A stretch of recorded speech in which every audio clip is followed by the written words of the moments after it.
gente! Bem-vindos! Bem-vindos! Vamos falar sobre intolerância à lactose. Oi, Bia! Boa noite, minha paciente linda! Que eu atendi hoje de tarde. Vamos nessa, gente. Falar um pouquinho sobre intolerância. E é como eu disse no início, tá? Não sei se você pegou, mas eu acho que quem tem intolerância e quem não tem intolerância também vai sair com uma mensagem bacana daqui hoje, tá certo? Reunir vários pontos legais pra gente falar. Então, assim, eu queria começar falando, e acredito que talvez pelo tema da live, a maior parte das pessoas que esteja aqui, a maior parte das pessoas que esteja aqui, elas provavelmente têm intolerância à lactose ou se percebem ali não digerindo muito bem esse nutriente, né? E na verdade, intolerância à lactose é exatamente isso. Em maior ou menor grau, é uma falta de habilidade em digerir a lactose. Lactose essa que é o carboidrato presente nos laticínios, não só o leite da vaca, como de cabra, como de qualquer animal, inclusive o leite humano também tem lactose na composição. E a verdade, gente, é que é muito raro aí são até doenças mais congênitas e hereditárias, que às vezes um bebê pode ter para ter essa inabilidade de digerir a lactose, porque observe, o próprio leite materno, ele tem lactose.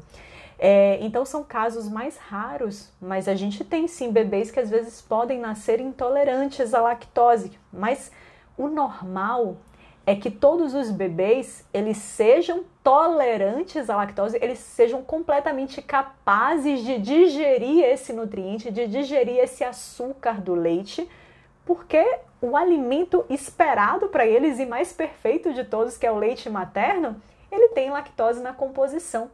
Então, a grande sacada e o que acontece, se vocês perceberem aí à sua volta, né? Você, amigos, pai, mãe, conhecidos, é muito comum hoje a gente ouvir que as pessoas são intolerantes à lactose, que elas simplesmente não conseguem digerir a lactose.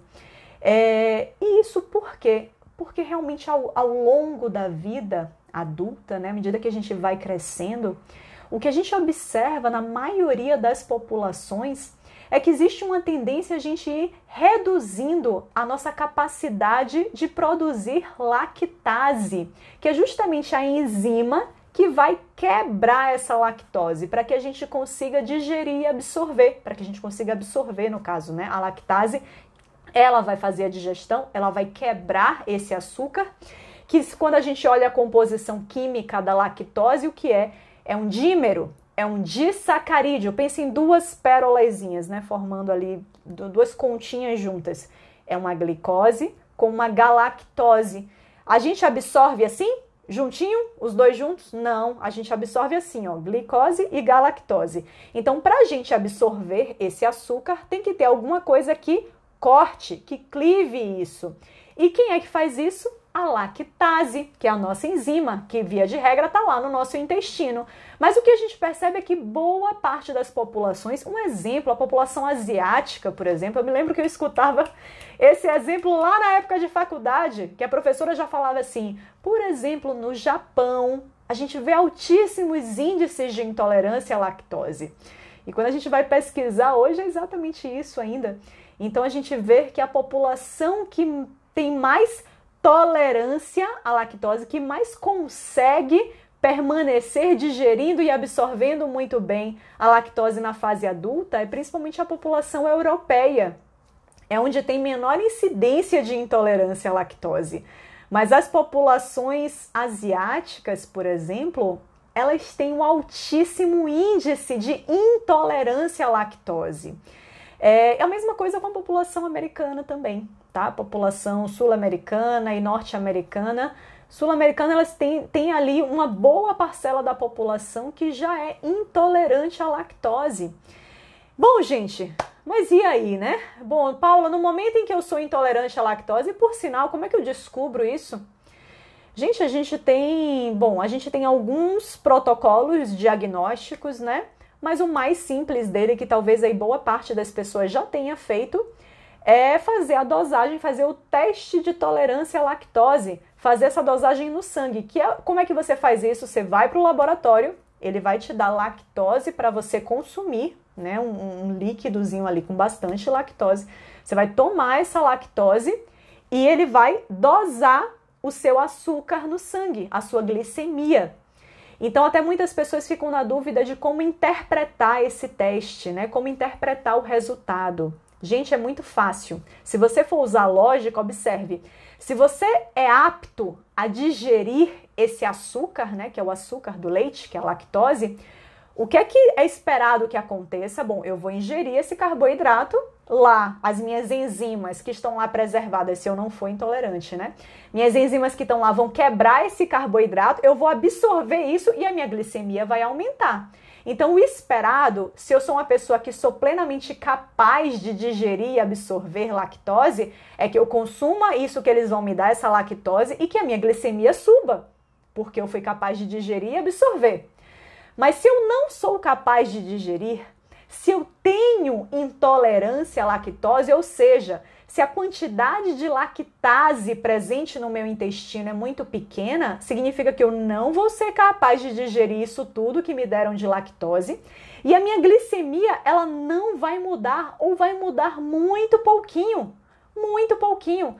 E aí significa o quê? Significa que eu não digeri e, consequentemente, eu não absorvi. Consequentemente, minha glicemia não vai subir.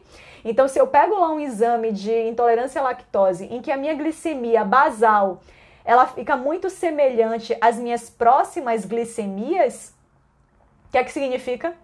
Não mexeu, então eu tenho intolerância. Se minha glicemia não subiu, é porque eu tenho intolerância.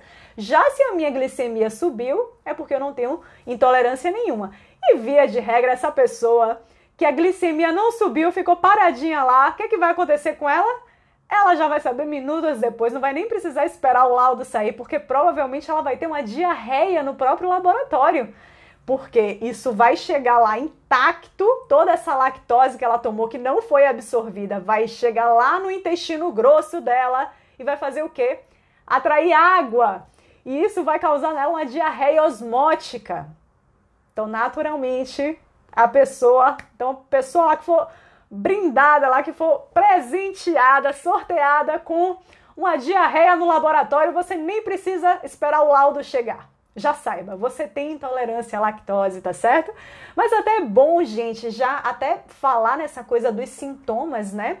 Então, entendido ali a questão do exame de sangue, né? Então, para você ali interpretar se você tem ou não tem intolerância à lactose, mas via de regra até uma coisa que as pessoas naturalmente já sabem, que às vezes nem precisa fazer o exame, é exatamente para as pessoas conhecerem o seu corpo e os sintomas e verem ali, conseguirem fazer a associação com muita clareza de que no momento em que ela come leite, ou até muito queijo, ou iogurte, ou um queijo mais branco, né, em grande quantidade, que negócio é estranho. A barriga conversa com a pessoa, causa distensão abdominal, então ela fica logo com o abdômen muito projetado lá para frente.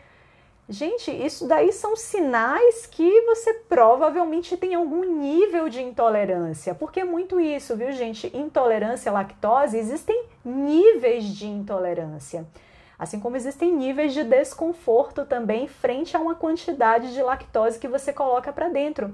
Então, observe que eu posso ter uma intolerância leve à lactose, ou seja, pode ser que eu passe mal, que eu manifeste sintomas muito exagerados de distensão, gases, diarreia ou mesmo constipação.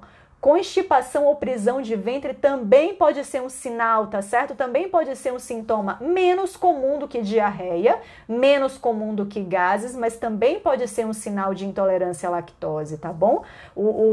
Esses sintomas gastrointestinais, eles podem variar muito. Então, tem pessoas que têm constipação intestinal e que no momento que reduz laticínios da alimentação, nota como o trânsito intestinal melhorou pra caramba. Eu tenho algumas alunas do Comer e Treinar que me relataram isso na primeira semana de desafio, hein? Além disso, pode ter náuseas, vômito também. Isso tudo tem muita relação com o seu nível de intolerância. Então, às vezes, você tem uma certa quantidade de lactase, que às vezes você só vai passar mal se você resolver beber um copo grande de leite.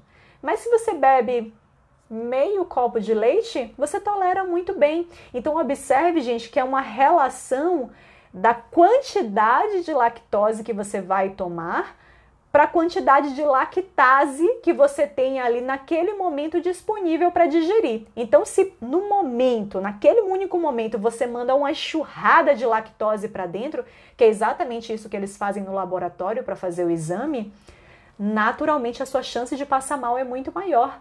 Mas se você dosa e coloca uma porção pequena disso, seja uma porção pequena de creme de leite ou uma porção pequena de leite ou de iogurte, você provavelmente não vai passar mal, tá bom? Tudo depende do seu nível de intolerância. Então, uma pessoa que tem uma intolerância muito grave, às vezes até meio copo de iogurte para ela é demais, ela sente que fica com gases e tudo.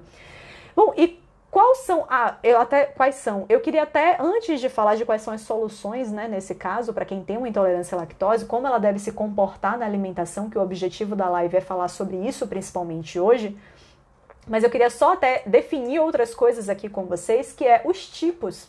A gente tem alguns tipos de intolerância, né? Mas eu poderia elencar que no adulto, principalmente, a gente tem basicamente 2 tipos que a gente poderia definir. A intolerância primária ou a intolerância secundária. Então, a primária é aquela que acontece com a maioria lá dos asiáticos e com boa parte da gente. A gente simplesmente reduz ao longo da vida o nosso arsenal de lactase no nosso intestino, a nossa capacidade de produzir lactase. Consequentemente, com menos lactase, que é a enzima que quebra a lactose, com menos lactase no intestino, a gente se torna, em algum nível, mais ou menos intolerante. Isso é o primário. Mas a gente tem também, gente, a intolerância secundária. Secundária a quê? A alguma doença, a algum processo inflamatório que a gente está vivendo ali naquele momento no intestino. Então isso é muito importante porque às vezes a gente pode transitoriamente ficar intolerante à lactose. E em que momentos, Paula? Então eu poderia citar uma intolerância secundária a várias coisas. Uma pessoa que é doente celíaca, né? Então ela pode criar uma intolerância secundária à lactose também. Uma pessoa que tem doença inflamatória intestinal, como é o caso de colites, como é o caso de doença de Crohn. Uma gastroenterite, uma infecção que você tem, uma infecção alimentar, por exemplo, que você tenha muito forte, e aí teve ali uma crise de diarreia muito forte, por dias você teve diarreia. Isso pode transitoriamente te levar a ficar intolerante à lactose.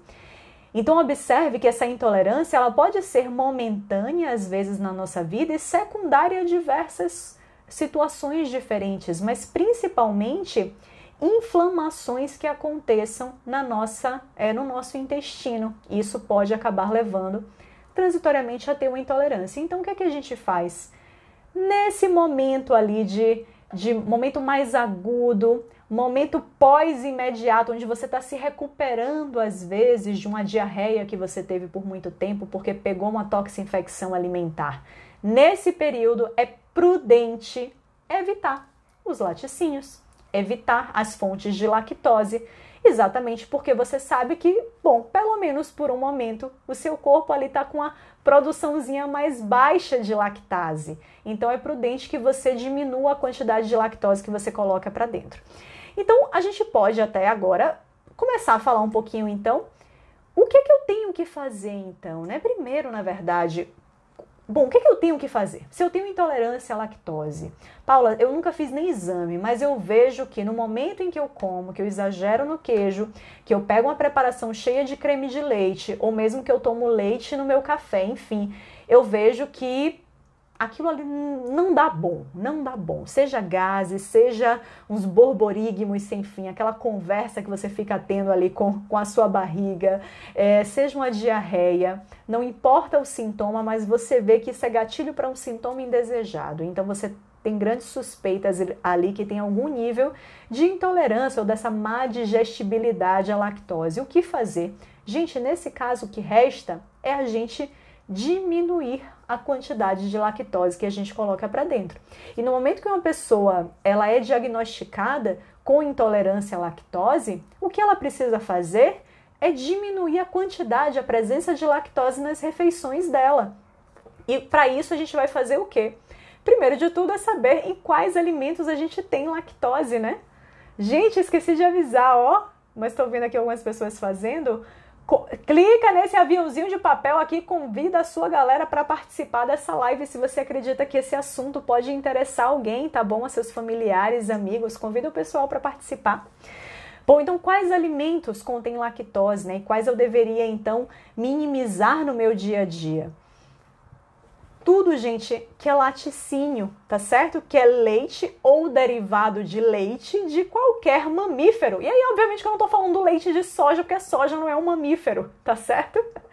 Então, qualquer leite de qualquer animal e os seus subprodutos, ou seja, um queijo, uma nata, né, um creme de leite, que geralmente no mercado a gente vai ter do leite de vaca mesmo, mas qualquer queijo, etc. Tudo isso, e a depender do queijo, principalmente se ele é um queijo mais fresco, mais branco, né, com menos gordura na composição, que ele é mais branco, mais aguado, ele tende a ter um pouco mais de lactose.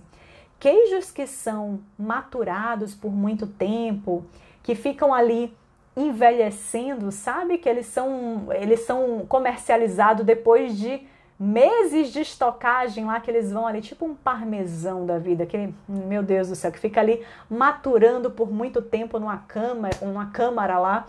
Gente, esses queijos mais amarelos, mais maturados, mais envelhecidos, eles têm praticamente nada. Dá para dizer que eles são isentos de lactose, tá certo? A maioria desses queijos, dos queijos amarelos, a maioria dos queijos amarelos, se você pegar lá, virar o rótulo e ler a tabelinha nutricional, vocês vão ver lá, carboidratos, ou às vezes eles escrevem lactose mesmo. Mas carboidrato, e qual é o carboidrato dos derivados de leite, principalmente do leite e derivados? Lactose, 0 gramas. Vocês vão ver que não tem, é isento de carboidrato, é isento de lactose. Então, às vezes, até é uma redundância, é tipo desnecessário a gente querer comprar um queijo amarelo sem lactose. Porque, na verdade, o queijo amarelo, mesmo normal, ele já vai ser sem lactose mesmo, entendeu?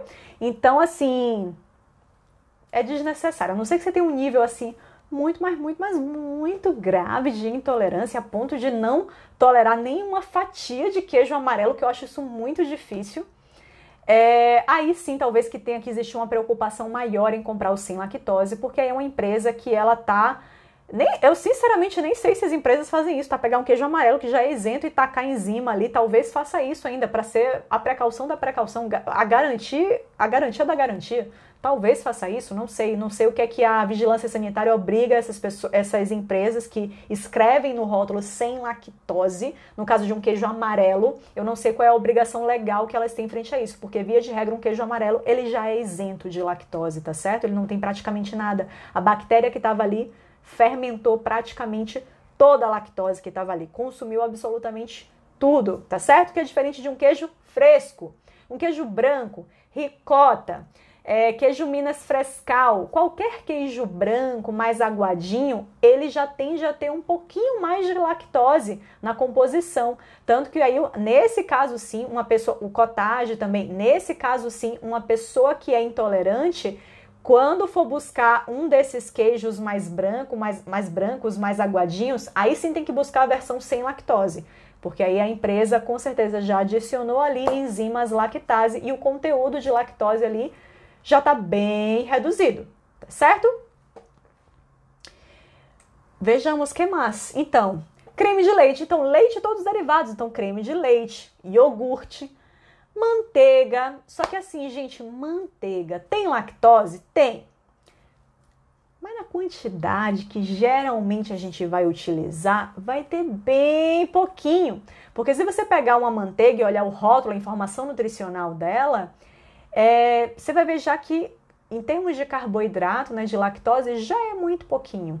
Então, e na porção ainda, às vezes, você vai pegar uma porção para passar em alguma coisa, ou pegar uma colherinha para fazer um ovo mexido, a quantidade que vai ter ali é bem pequena. Mas, claro, tem gente que tem um nível de intolerância muito grave, muito grande. E nem essa merrequinha que tem na colherzinha de manteiga que você vai pegar, até isso, às vezes, a pessoa reage mal. Edna botou aqui, doutora, não posso com queijo nenhum, uso tofu. Perfeito, Edna então deve ter, acredito eu, que como está no tema da live, ela deve ter uma intolerância à lactose muito forte. E com certeza, vou falar dos substitutos, tá certo? Vou falar dos substitutos que a gente teria para todos esses alimentos que eu estou citando aqui. Então, gente, leite de diferentes animais, creme de leite, iogurte, manteiga, mesmo que bem pouquinha na quantidade que a gente vai usar, mas ela tem um pouco.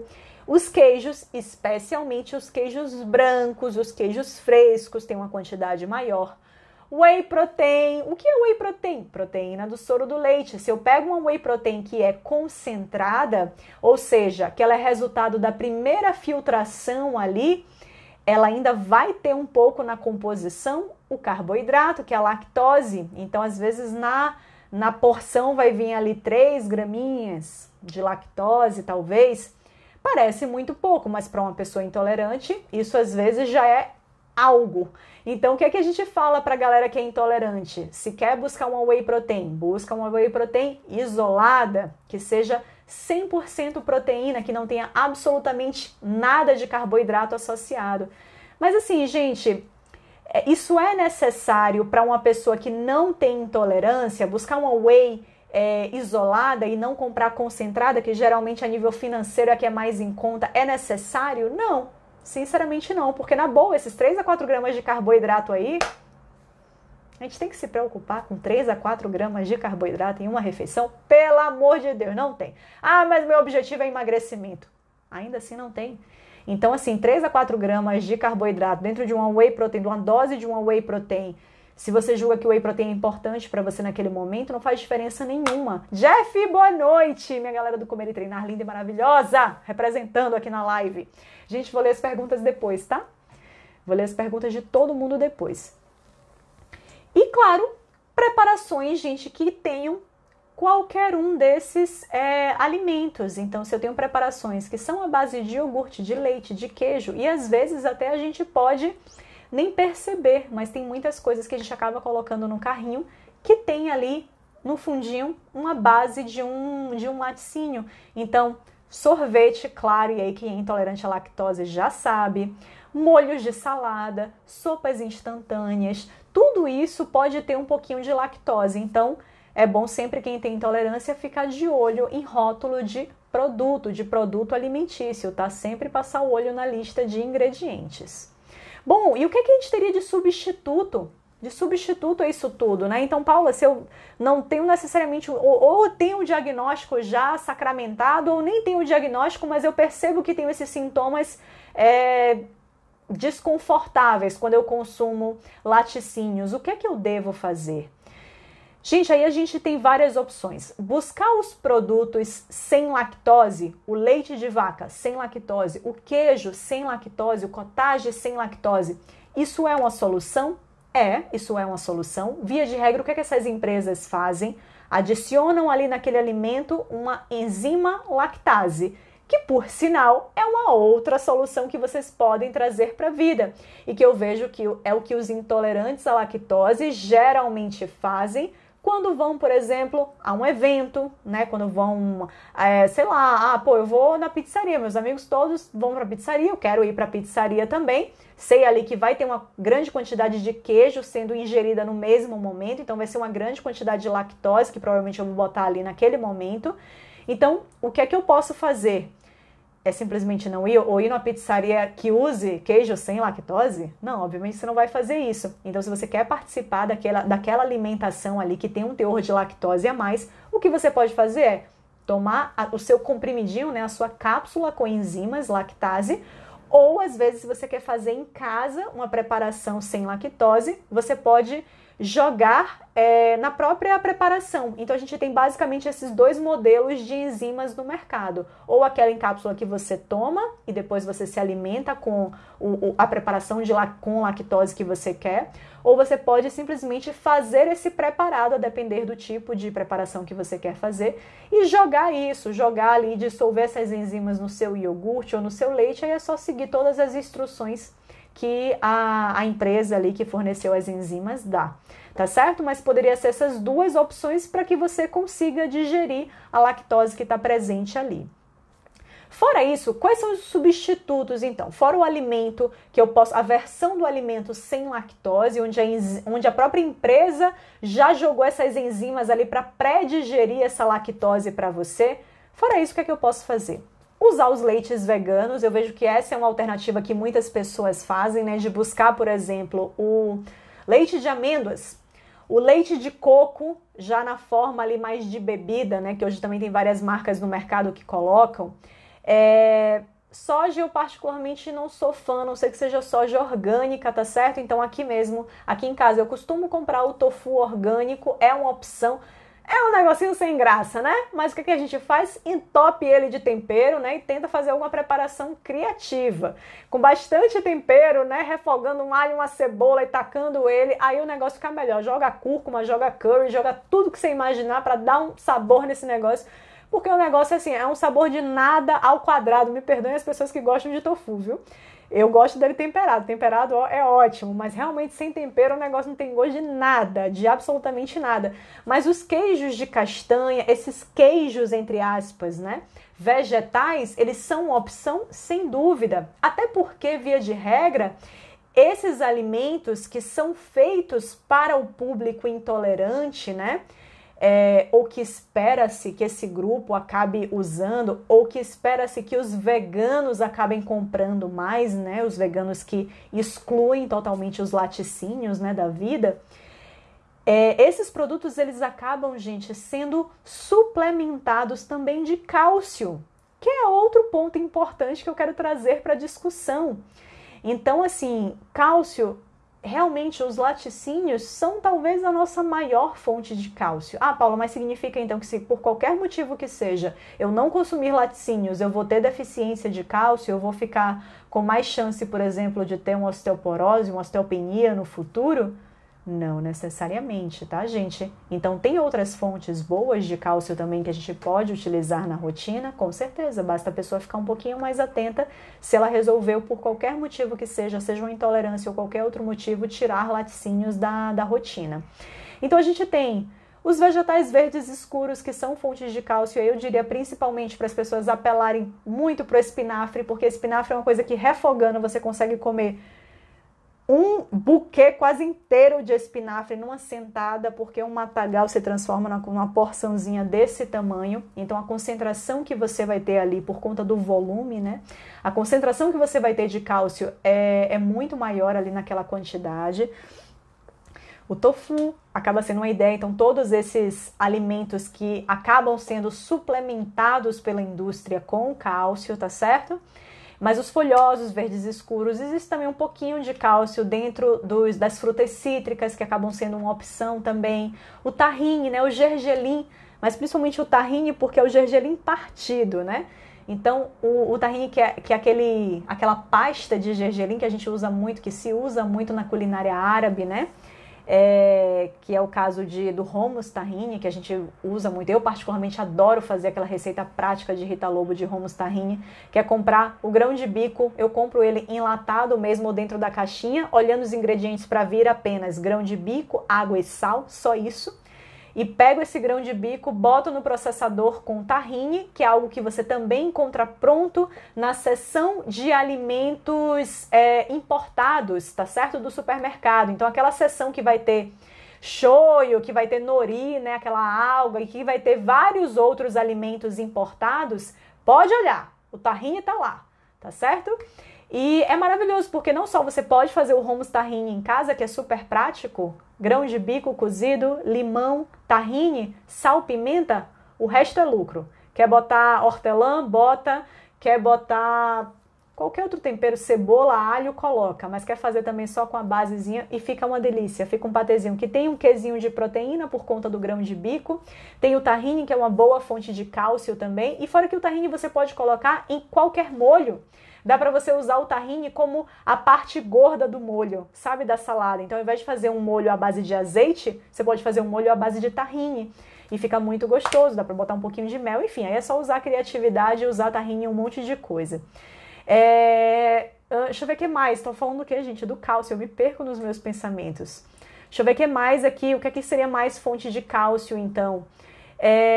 Amêndoas é um pouquinho fonte de cálcio também, mas eu diria que, bom, principalmente os alimentos que são fortificados, tá certo? Então, aqueles à base de soja orgânica seria uma opção, que é o caso do tofu também, os verdes escuros, e aí eu enalteceria o espinafre por você conseguir comer uma grande concentração de espinafre em uma sentada, tahine, amêndoas, enfim, tudo isso, tá certo?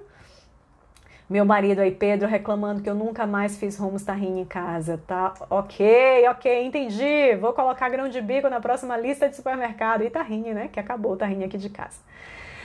Beleza. Deixa eu ver o que mais aqui, gente, que eu queria falar com vocês. Outros substitutos, gente. Aí eu queria falar de substituto de manteiga.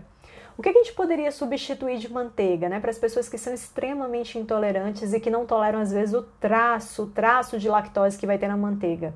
A gente tem a ghee. A gente não só tem manteiga de coco, hoje já tem manteiga de coco no mercado, né? Eu particularmente nunca provei, não sei qual é o sabor da manteiga de coco. A gente tem as pastas de coco, que é basicamente a polpa do coco batida, né? A pessoa pode usar isso como forma de manteiga? Poderia. Assim como pode usar, na verdade, a pasta de qualquer uma das nuts, assim como a pasta de amendoim. Eita, que Carol vai à loucura nesse momento que eu falo em pasta de amendoim, hein, Carol? Mas poderia utilizar também, por que não? É um substituto para gordura também, né? Apesar de que, via de regra, eu acho que a gente tende a usar muito mais pasta de amendoim do que a manteiguinha, hein? Nas preparações. Mas uma boa opção, gente, é a ghee. Então, o que é a ghee? A ghee nada mais é do que você aquecer uma boa quantidade de manteiga em uma temperatura bem baixinha, e você vai ali tirando a espuminha que forma de cima, e no momento de você coar, você vai deixar os sólidos também que precipitam ali, que ficam ali embaixo. Justamente, e vai pegar só esse líquido dourado, amarelo do centro. Ghee é basicamente isso, tá? É um processo até bem artesanal. A maioria das ghees que a gente tem são, enfim, pessoas que fazem de maneira bem artesanal mesmo, não necessariamente em grandes indústrias. Então, você poderia fazer ghee na sua casa? Pode, mas qual é a garantia que você vai ter, que vai estar totalmente isento de lactose? Não tem essa garantia, né? É um processo artesanal, então pode ser que ainda tenha algum resquício ali, pode, mas certamente vai ser um resquício ainda menor do que o original da manteiga. Então, assim, vai ser quase nada, se é que vai sobrar alguma coisa de lactose ali. Então, sim, você poderia fazer a sua ghee em casa e sim, você pode comprar no supermercado. Ela é muito mais cara que a manteiga? Sim. Via de regra, o preço ali do quilo da ghee, né, ou do pote, é muito mais caro do que se você for comparar o preço da manteiga. E, bom, para mim, fora essa questão dos intolerantes, quando é que a ghee realmente vale a pena? A ghee vale a pena em relação à manteiga quando eu quero aquecer. Quando eu quero ter o saborzinho ali da manteiga, da ghee, que é uma delícia, e quero aquecer por um tempo mais prolongado ou por uma temperatura mais alta. A manteiga, gente, o único ponto chato dela é que ela tem um nível de tolerância a altas temperaturas muito baixo. Então, se você for observar, a manteiga queima com muita facilidade. Se você joga ela um pouco na frigideira e enquanto você foi pegar alguma coisa na geladeira, voltou, olhou ali para a frigideira, a manteiga já está preta já na frigideira. Isso não é legal. Isso não é legal para a saúde. Não estão sendo formados ali compostos muito interessantes para a saúde nesse momento em que você deixa queimar a gordura. E qual é a grande diferença da ghee? Pode observar a ghee. Se você botar uma colherada de ghee ali na frigideira, vai derreter tudinho e vai ficar aquele líquido dourado ali e ela aguenta muito mais altas temperaturas. Então, às vezes, se você quer fazer uma carne ali na manteiga, quer fazer algo que demora um pouco mais de ser feito, a ghee é muito mais interessante para usar para esse processo de cocção, né, de cozinhar, muito mais do que a manteiga, por aguentar essas temperaturas mais altas por mais tempo. Beleza? Para mim essa é a grande vantagem. Mas se você não precisa disso, você vai usar um pouco da manteiga para dar o sabor e quer jogar ali azeite de oliva também, você aumenta também essa temperatura, essa tolerância à temperatura da manteiga só fazendo isso. Se vocês assistem MasterChef, vocês já viram os chefes fazendo isso. Tacou um pedação de manteiga lá, em seguida eles vêm o quê? Com azeite de oliva, por cima um fio de azeite de oliva ali na manteiga, justamente porque o azeite de oliva aguenta muito melhor, é muito mais estável a altas temperaturas e vai dar essa corrigida nessa baixa tolerabilidade da manteiga a altas temperaturas, tá certo? Então essa é uma maneira de fazer também. Em relação a iogurte, hoje a gente tem também vários iogurtes veganos, digamos assim, no mercado. Então eu lembro que na última Natural Tech que eu fui, eu provei lá que uma marca que vende aqui em São Paulo pra caramba, que é um iogurte de coco, que eles fazem basicamente com coco. A gente tem também como fazer os iogurtes de castanhas, né? Então hoje, da parte vegana, a gente tem muitos desses substitutos aos laticínios e que na boa ficam com a textura muito boa. A questão é que vai ter o quê? Vai ter só uma composição nutricional muito diferente. Então, via de regra, eles não vão ser fontes de proteína, por exemplo, ou vão ter uma quantidade de proteína muito baixa, né, frente a um iogurte. Então eles vão ter às vezes mais gordura na composição, muito mais gordura e muito menos proteína, por exemplo. Um que seja feito com castanhas vai ter até um teorzinho de proteína ali, porque as nuts são fontes de proteína, mas vão tender a ter muito mais gordura que proteína na composição. Então o que vai diferir basicamente do iogurte de verdade, do queijo de verdade, é principalmente essa composição proteica, tá certo? Quando a gente fala de um alimento à base de castanhas, por exemplo. Então, gente, uma outra coisa que eu queria até trazer para vocês, que é uma pergunta que vira e mexe eu recebo quando eu falo de intolerância à lactose ou quando eu recebo um paciente no meu consultório, que é: Paula, se eu tirar laticínios da minha rotina, por exemplo, sei lá, quis fazer um teste, fui fazer uma dieta específica e resolvi tirar laticínios da minha vida por um mês, por exemplo. Quando eu voltar a comer, é capaz de eu sentir sintomas indesejados, sentir que eu tô meio que intolerante à lactose, sendo que antes eu não era assim, sendo que antes eu digeria muito bem, consumia, não tinha nenhum tipo de sintoma indesejado? Sim, pode ser sim que isso aconteça. E isso acontece exatamente porque o nosso corpo, digamos assim, ele é inteligente e ele vê que se você não está utilizando muito a enzima X, lá nesse caso a lactase que a gente está falando, a lógica dele é o quê? Bom, se ela não está mandando lactose para dentro, se eu não estou vendo a necessidade, se a lactase que eu estou aqui dando o meu suor para produzir não está sendo utilizada todo santo dia, eu vou reduzir a produção dessa lactase, porque essa pessoa definitivamente não está se expondo à lactose, ela não está precisando, então não tem porquê eu estar todo dia aqui sofrendo para produzir lactase se essa pessoa nem está consumindo lactose. Então talvez a resposta natural do seu corpo seja minimizar a produção de lactase, e isso de fato acontece. Então muitas pessoas sentem isso, que depois de um período sem comer, né, isento da dieta por qualquer motivo que seja, de laticínios, que nessa volta às vezes elas manifestam sintomas de intolerância à lactose. E sim, gente, pode ser uma intolerância ali passageira, pelo fato de que você não estava requisitando do seu corpo essa necessidade de produção de lactase. Boa noite, Otto. Todos os meus pacientes praticamente que eu atendi hoje estão passando por aqui. Vamos ver se o primeiro passa ainda. Mas, gente, é isso, tá? Então, pode ser que eu acabe ficando um pouquinho intolerante depois de um tempo sem consumir lactose? Pode ser. E isso, na verdade, até foi algo que eu fui buscar muito, pensando até no seguinte: qual seria a melhor orientação para eu passar para o meu paciente que descobriu ter algum nível de intolerância à lactose? Qual é a melhor orientação? Eu pedi a ele para tirar o máximo lactose da rotina dele, tirar o máximo laticínios da rotina dele e quando for consumir, realmente buscar por um sem lactose, buscar para comer só uma fatiazinha de queijo amarelo, né, que já tem ali um mínimo, né, talvez nem tenha, ou se tiver tem traços de lactose. Qual deve ser a minha conduta? E tem alguns estudos, gente, não são muitos, tá? Tem alguns estudos que mostram que para pessoas que não conseguem digerir bem a lactose, para pessoas que têm algum nível de intolerância à lactose, que essas pessoas, elas, digamos assim, se beneficiam por uma questão de alteração da flora microbiana, da interpretação dessa lactose pela nossa flora colônica, né, pela nossa flora do intestino grosso, do cólon. Elas se beneficiam de serem expostas à lactose com frequência. O que é que eu quero dizer com isso? Porque me embolei toda para falar isso. É que talvez mesmo para as pessoas intolerantes seja interessante ela se expor um pouquinho. Claro que dentro do seu nível de suportar aquilo, dentro do seu nível de tolerância, de não manifestar esses sintomas indesejados. Mas talvez, de acordo pelo menos com esses alguns estudos assim, mostra que sim, não é interessante que você isente por completo. Bom, isso se você não tem qualquer ideologia que te faça querer abolir por completo laticínios, tá bom?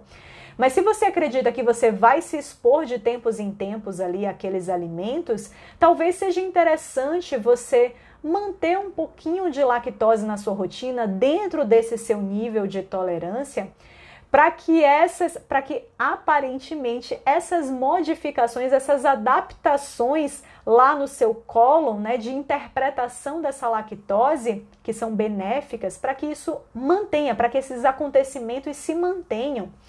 Então, assim, por esses estudos, não é interessante um intolerante isentar por completo a dieta dele de lactose. Claro, gente, que para mim, o que é que vai dosar isso para mim? Sintomas.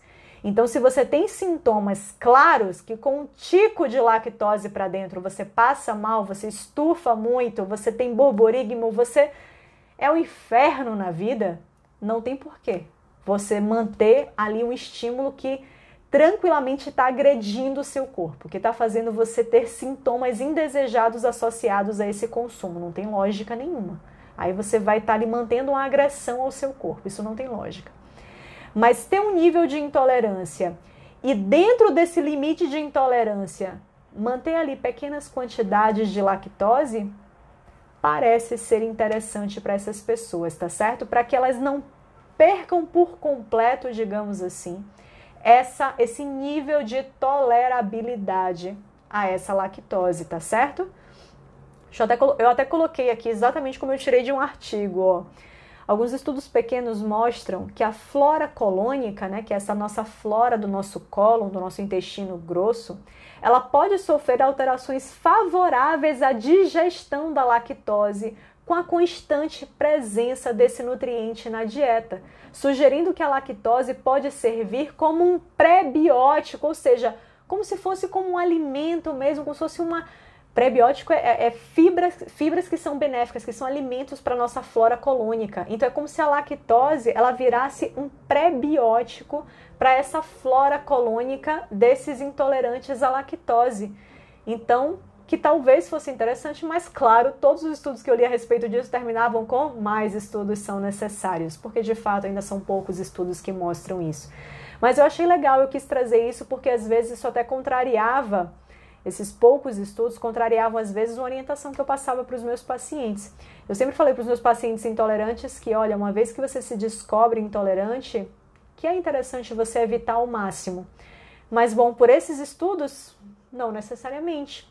Por esses estudos, talvez manter pitadinhas seja mais interessante do que você tentar se abster por completo na rotina, tá certo? Mas claro que tudo isso vai ser até o seu limite, até o momento em que de fato não te faz mal, ok? E aí para isso você tem que estar sempre vigilante em relação aos seus sintomas. Não queira ficar cheio de gases, estufado e interpretar isso como normal. Acreditar que é normal, viver com a barriga sempre estufada é normal para você. Não, não é normal. Esse não é o comportamento normal e se você vive assim é porque tem alguma coisa errada. E às vezes pode ser em relação à parte de laticínios. Pode ser que você esteja manifestando aí que você tenha uma baixa tolerabilidade, um baixo poder de digestão dessa lactose, tá bom?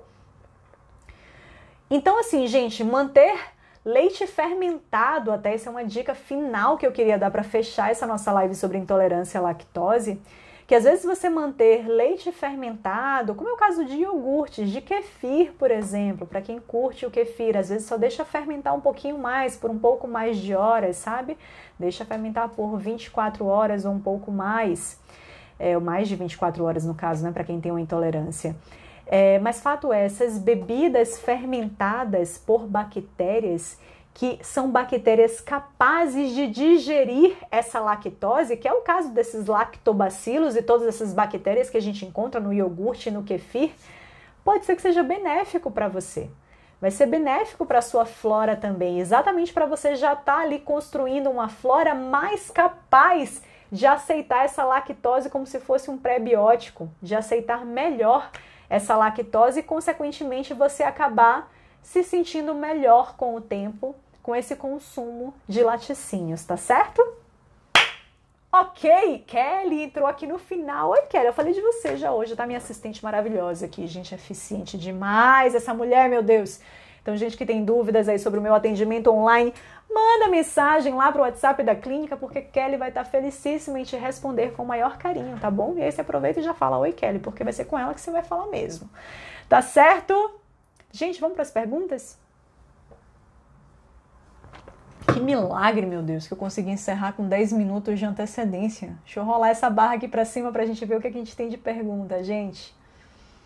Núbia, boa noite. Minha filha... Boa noite, doutora. Me chama de Paula. Minha filha, quando toma leite, fica cheia de espinhas. Será reação à lactose ou a outra composição do leite? Núbia, que excelente pergunta. Muito boa pergunta, Núbia. Gente, laticínios de maneira geral, e essa pergunta acabam me fazendo muito em relação ao whey protein, por exemplo. Para algumas pessoas, o whey protein acaba também causando, né, espinhas, causando acne, precipitando isso. E, gente, laticínios, de maneira geral, é um grupo de alimentos que tem esse potencial em aflorar essas espinhas, em causar acne, né, em aumentar a produção de espinhas. Porque, principalmente não é pela lactose aí, Núbia, você falou bem, você foi certeira. É muito pela composição deles, especialmente de proteína, o tipo de proteína que eles têm. Então, eles têm muito o quê? BCAA, eles têm muito aminoácidos de cadeia ramificada. Eles têm um perfil de aminoácidos em grande quantidade, que é um perfil extremamente insulinogênico. O que é isso? Estimula muito a liberação de insulina. E nesse momento que ele bota a insulina lá para cima, e observe, não é por conta da lactose, não é. E até para quem pensar assim, e esse açúcar? A lactose é o açúcar do leite, né? Tem alto índice glicêmico? Não, laticínios não tem alto índice glicêmico, tá bom? Então observe que nesse caso, a subida alta da insulina não tem nada a ver com a lactose, tem muito mais a ver com o tipo de proteína, o perfil de aminoácidos que está mais presente nos laticínios. Então, assim, pelo fato desse perfil de aminoácidos, é que o whey protein, que é algo que pode ser nulo de carboidrato, ter só proteína, ainda assim, às vezes, ele pode estimular essa questão da acne, tá certo? Então, esse é um perfil muito por conta do perfil de proteínas dos laticínios. Boa pergunta, Núbia, gostei. Deixa eu ver o que mais aqui. Qual o melhor método de diagnóstico da intolerância à lactose? Elson, eu vou te dizer assim que eu nem sou especialista nos métodos diagnósticos, né? Mas sem dúvida nenhuma, o mais comumente utilizado e que é muito bom é o teste de tolerância oral, né? A lactose, aquele que você vai para o laboratório e você vai tomar lactose ali e vai ser medida a sua glicemia, para ver se a sua glicemia oscila ou não de acordo com esse consumo de lactose. Se oscila, é porque você não é intolerante. Se oscila numa frequência, uma quantidade X, numa intensidade X, que é determinada lá pelo exame, né? Geralmente a alteração tem que ser superior a, se eu não me engano, 20, né? 20 da unidade lá, que eu não sei exatamente qual é, miligrama por decilitro, acredito. Acima de 20 em relação ao basal, em relação à sua glicemia antes de iniciar o teste, você não tem intolerância, mas qualquer coisa abaixo disso, você tem algum nível de intolerância, tá certo? Não tenho certeza quanto a esse 20, mas eu acho que é isso mesmo. Se não me falha a memória, A Denísia, quando eu tomo leite, minha barriga fica barulhenta com gases e eu fico me sentindo muito cheia. Pois é, a Denísia, então isso mostra que o quê? Que você provavelmente tem algum nível de intolerância. Porque não só você tem esses borborigmos, tem esse estufamento, né, que são os gases, e tem essa sensação de que não conseguiu digerir, de empachamento. Então, observe que você tem todos os sinais de intolerância à lactose, todos eles. Fernanda perguntando, mas hoje já existe leite zero lactose? Existe. Então, hoje tem os leites que são sem lactose, que é o leite de vaca mesmo ou de qualquer outro animal, né, de cabra. Eu não sei porque eu não procuro leite de cabra no mercado, mas talvez exista um leite de cabra sem lactose, talvez exista. Porque a indústria nada mais faz do que pegar o leite, do jeito que ele veio ali do animal, e adicionar a enzima lactase ali dentro, para quebrar o máximo de lactose possível, tá certo? Eu fico constipada muitos dias depois de comer lactose. Tá vendo, Tainara? É o que eu falei ali, os sintomas que costumam ser gastrointestinais, mas não necessariamente, mas eles costumam ser gastrointestinais, podem variar muito. Então vai desde a diarreia até uma constipação intestinal. E tudo isso às vezes pode sim vir de intolerância. Eli falou, eu fico cheia de gases.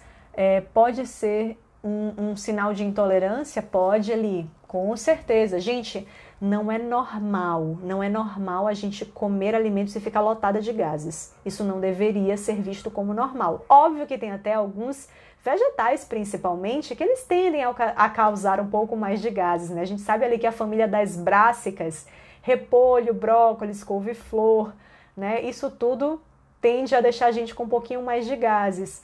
Até raízes, como é o caso da batata doce, faz às vezes que a gente tenha um pouquinho mais de gás. Então, a depender do alimento, pode ser que essa sensação até aconteça. Mas se você nota que isso acontece frequentemente com os laticínios, sim, isso pode ser um sinal de intolerância, tá bom? Ficar de olho aí nesses gases, que ficar com gás o dia inteiro não é normal, gente. Dani falando que também sente dor e desconforto. Guilherme dizendo que acontece quando toma milkshake de chocolate, né, Guilherme? Espero que isso seja só na exceção, né, Guilherme? Gente, ó, eu vou pedir, principalmente vocês aí que ficaram até o final, que curtiram a live, vou pedir que vocês, agora, quando acabar a live, eu já vou postar aqui de imediato uma fotinha pedindo para vocês deixarem um comentário com o principal insight, o principal clique que vocês tiveram nessa live de hoje, a principal dica que vocês pegaram de importante. Vai lá e deixa, tá bom? Porque isso é super importante pra mim. Mostram que vocês estavam ligados na live, que vocês curtem o meu trabalho, que vocês querem comentar para que eu tenha cada vez mais conteúdos para postar para vocês, tá certo? Então não deixa de fazer isso não. Deixa eu ver o que mais aqui, gente. Tainara, então nós nos tornamos intolerantes ao longo da vida? É isso mesmo, Tainara.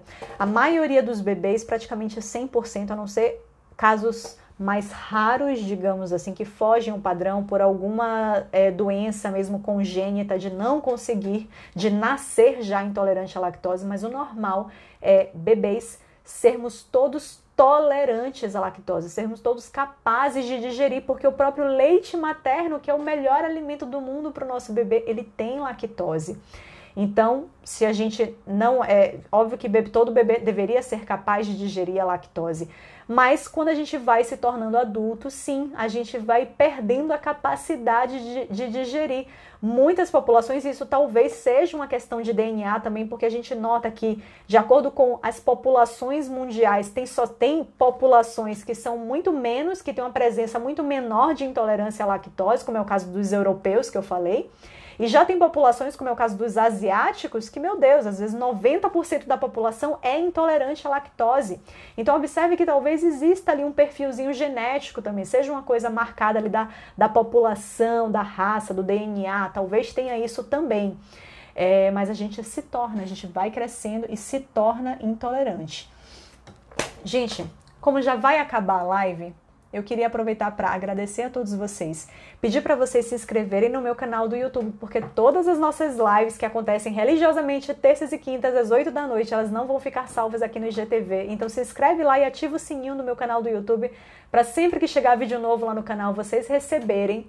Se inscrevem no canal Emagreça com a Nutri para ter um monte de informação sobre emagrecimento. Vai lá no link do meu perfil, clica lá e bota para se inscrever. E é isso. Muito obrigada por estarem presentes hoje aqui. Se por acaso eu não respondi a sua dúvida, pode ir lá no feed e deixar a dúvida para mim, ou ir no direct e deixar a dúvida, que eu vou ficar muito feliz em te responder, tá bom? Muitíssimo obrigada pela presença, galera. Beijo. Minha galera do Comer e Treinar, meus pacientes maravilhosos que estiveram aqui hoje. Agradeço demais a confiança de todos vocês. Tamo junto. Quinta-feira tem mais, tá certo? E quinta-feira já vou dar o spoiler, dieta cetogênica. Vamos falar sobre dieta cetogênica, porque essa semana do desafio do Comer e Treinar, desafio 21 dias para mudar, é de dieta cetogênica, e eu vou acabar aqui, vou lá fazer o meu jantarzinho cetogênico e daqui a pouco compartilho ele com vocês aqui nos meus stories, tá bom? Beijo, gente, boa noite e até a próxima!